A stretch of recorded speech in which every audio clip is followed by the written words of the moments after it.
Свети Игнат Богоносец денес го означи почетокот на црковниот календар како првиот голем празник во годината. Како ќе помине денешниот ден, така ќе биде и годината. Ќе речат постарите кои уште од рано утринава му за Месија пресна постна погача, врз која се става сито и се редат зрна жито, символи на берекет, здравје и плодна година. Празникот припаѓа на зимскиот циклус празници и секогаш се одбележува на 2 јануари, секогаш 5 дена пред Божик, и со него започнуваат свеченостите поврзани со зимските празници.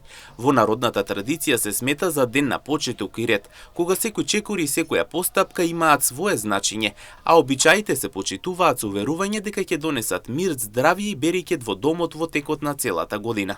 Во домовите не се работи тешка работа, се внимава на зборовите и однесувањето, а денот поминува мирно со верување дека ќе се обезбеди среќа и напредок во месеците што следат.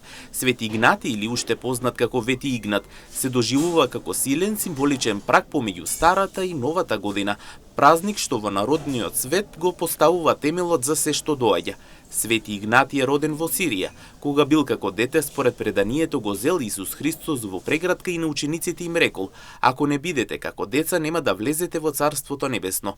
Поради тоа што го носел, Исус во прегратка е наречен Богоносец. Тој бил ученик на Јован Богослов, како и Свети Поликарп, епископот на Смирна.